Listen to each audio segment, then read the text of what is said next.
Hello, everyone. Welcome to Conversations with Sekani, a podcast for people in their 20s who are trying to figure out life and not get lost along the way.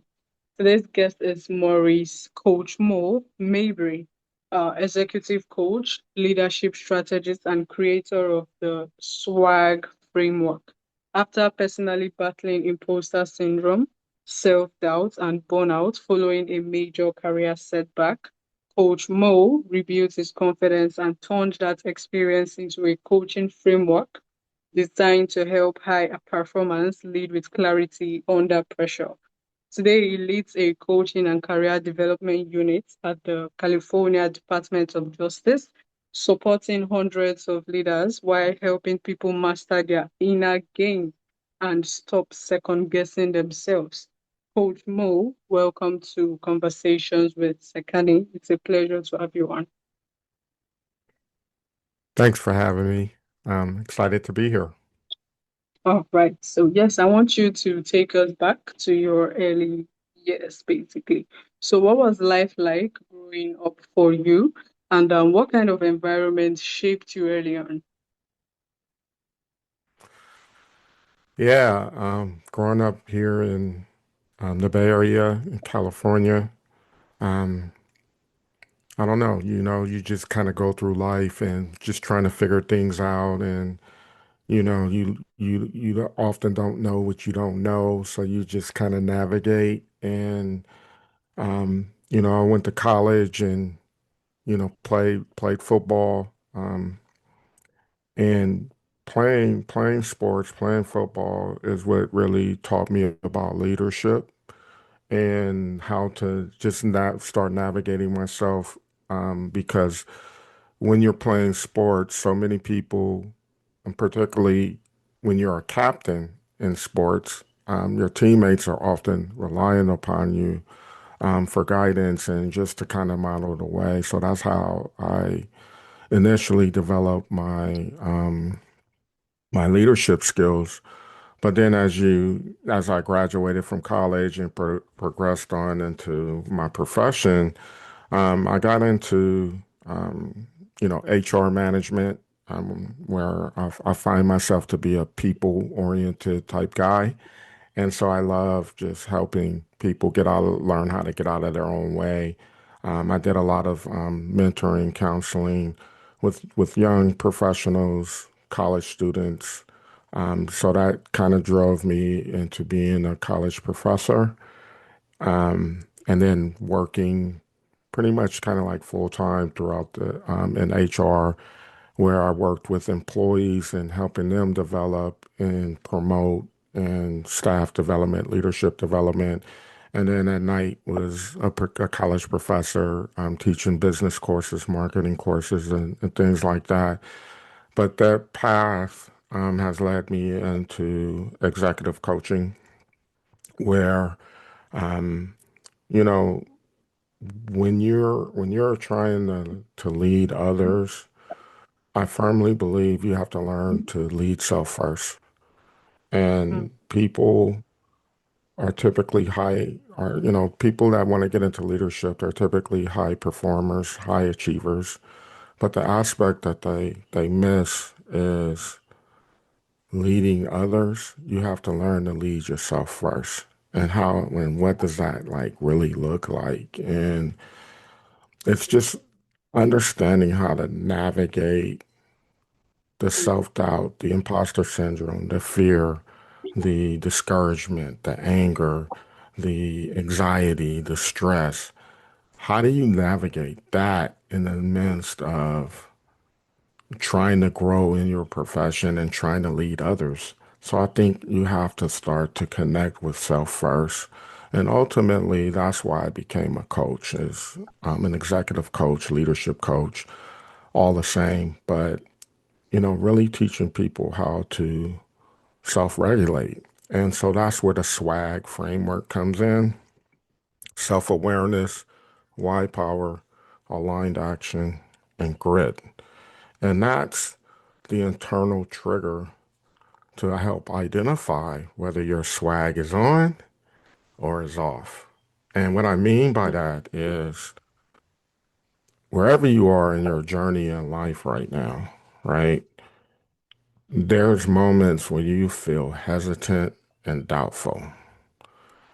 In that moment, when you feel hesitant and doubtful, your swag is off. And here's what I mean by that. The S is self-awareness.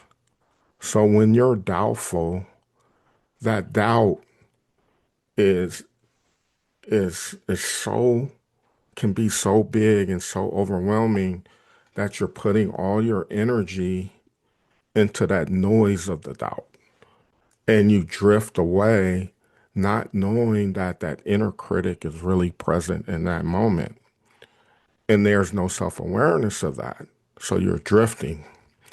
And when that's happening, you have no purpose in that moment because you're distracted by the inner critic. And your purpose, you're offline from what your true purpose is in that moment. And when you're offline, you're stagnant. There's no action that's taking place. And when there's no action, you misconstrue it as I gotta work harder, I gotta grind harder, which essentially means there's no grit. And so that's swag, how I just broke it down, and your swag is off. And that's the signal, just the signal that when I feel hesitant, when I feel doubtful, when I feel worrisome, when I feel afraid as it pertains to making a decision and leading self, my swag is off. And the goal is to get your swag back on. And so when you can do that, meaning you are self-aware of the narrative of what the inner critic is telling you in that moment, you not read, but you understand what your purpose is in that moment.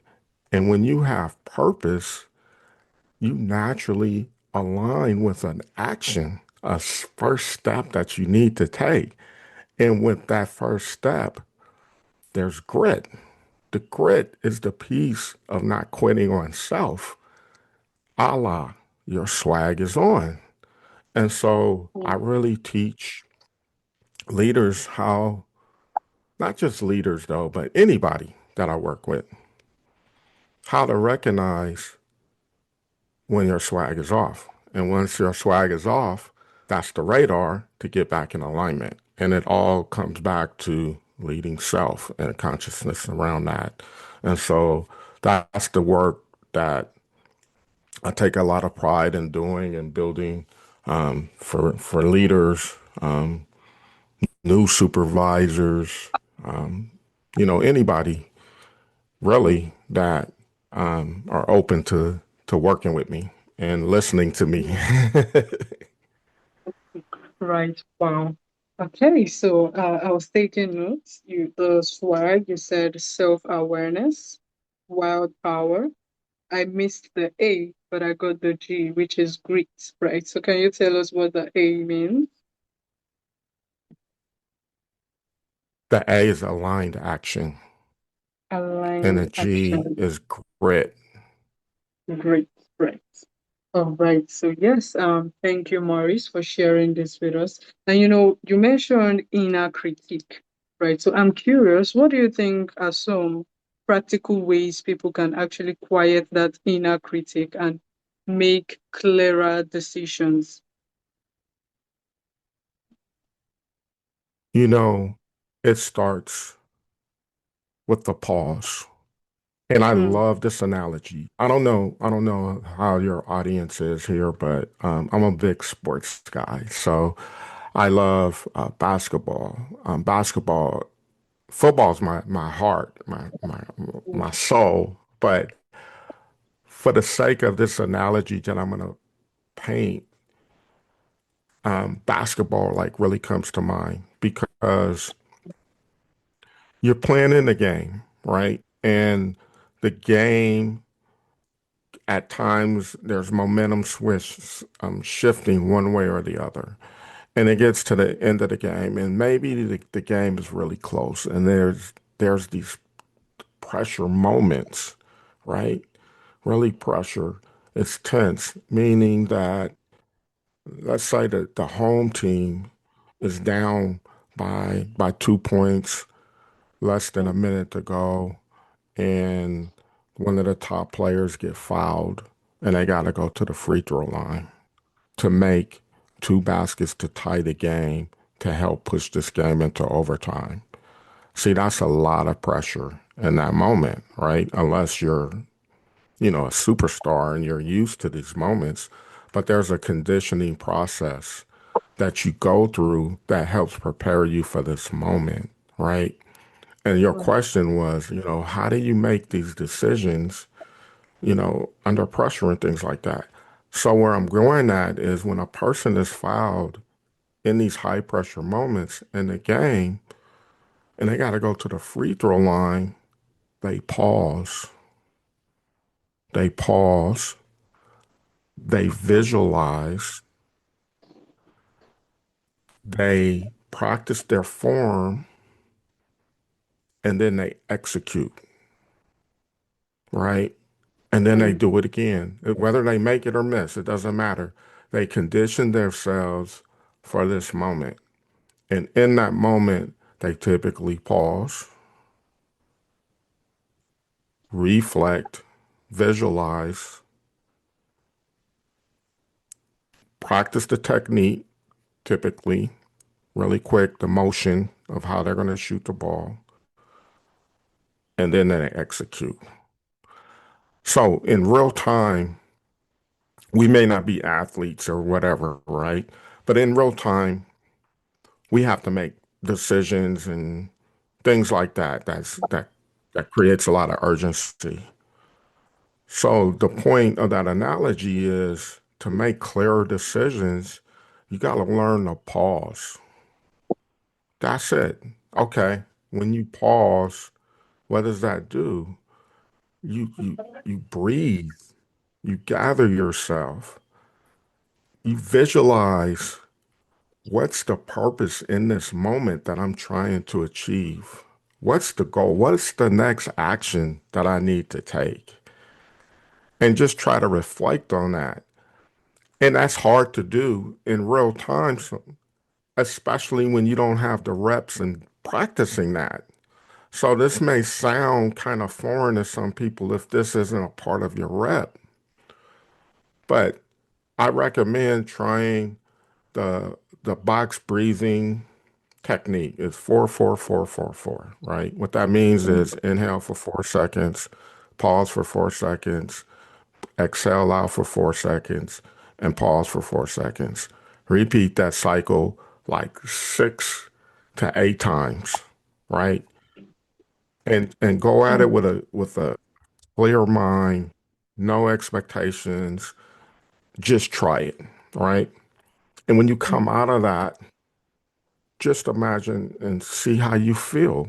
So I do that with a lot of clients just to set the tone of just bringing down some anxiety, some frustration that they may be carrying in that moment.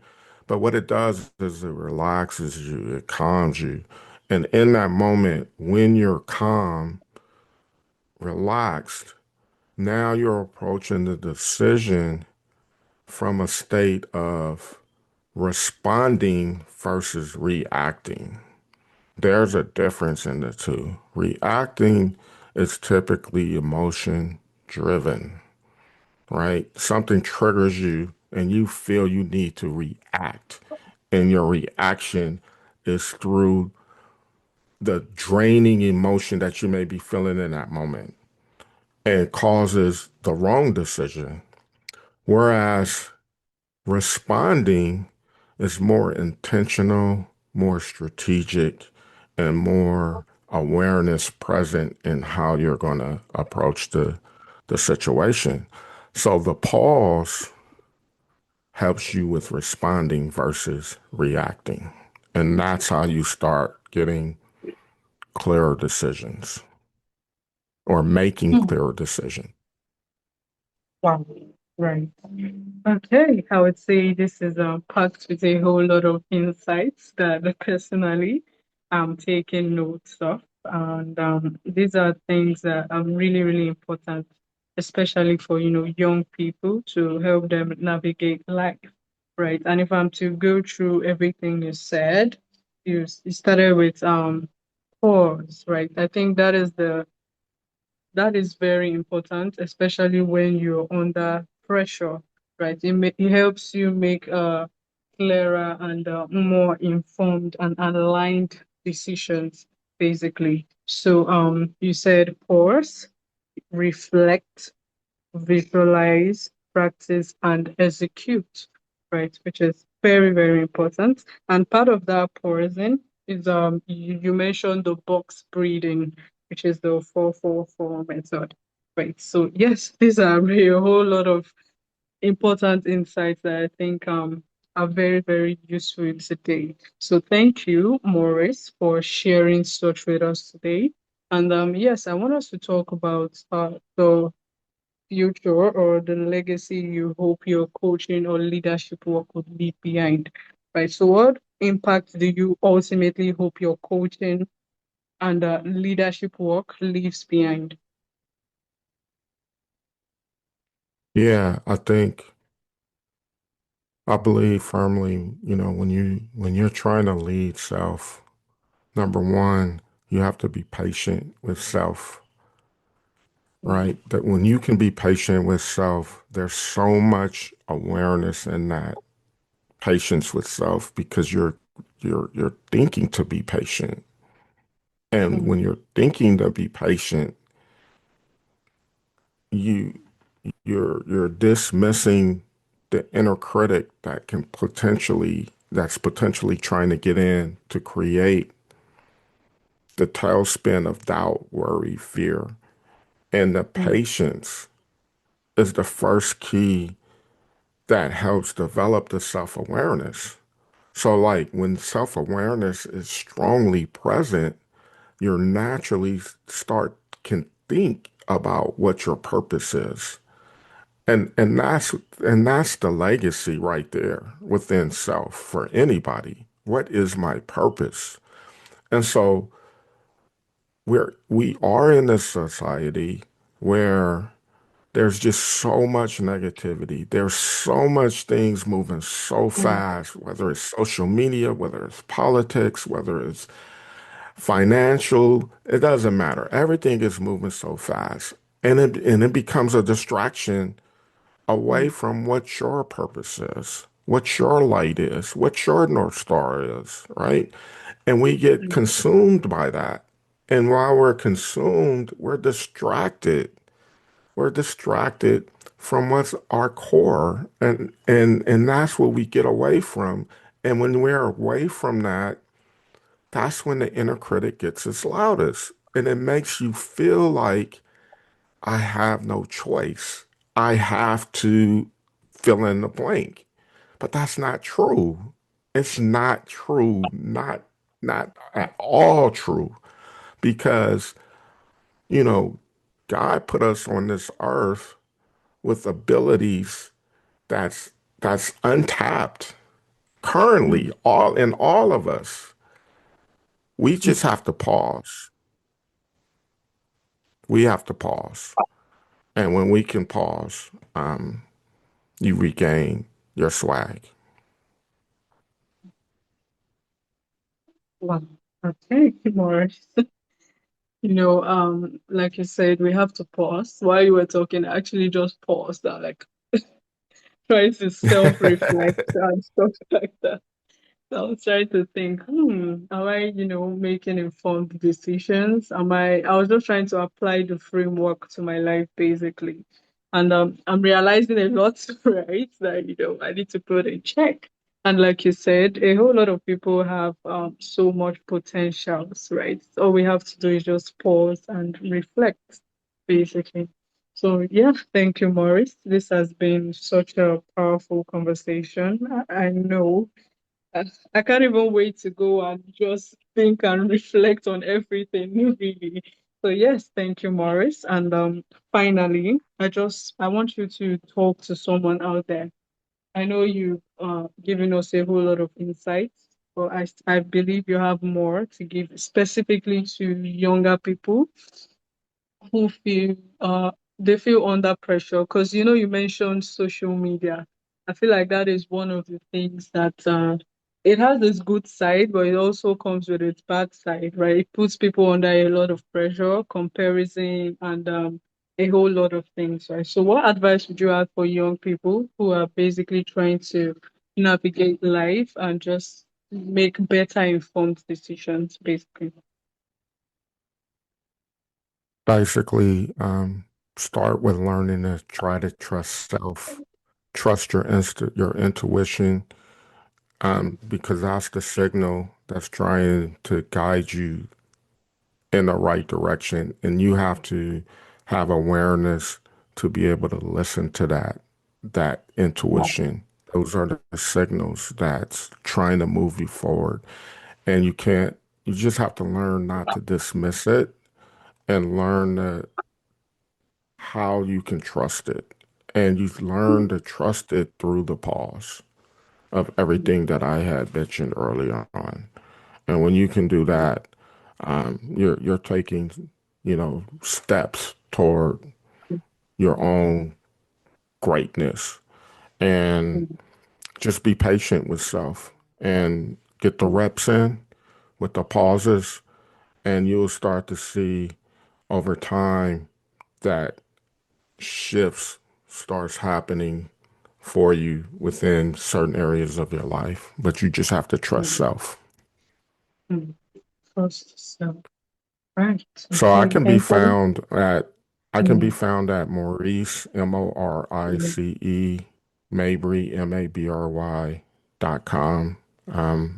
Tons of resources and information on my website, or you can go to LinkedIn at Morice Mabry.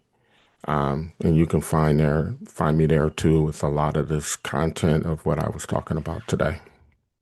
All right. Thank you, Coach Mo. I'm going to put the links in the show notes so it's easily accessible for listeners. And yes, to my listeners, I'll say thanks for tuning into Conversations with Sekani. If this episode sparked something in you, just as it did in me, make sure to share to someone who you think might need this, and also subscribe so you don't miss out on new episodes. Once again, thank you, Maurice, and do have a wonderful day ahead of you. You do the same. Thank you. All right, take care.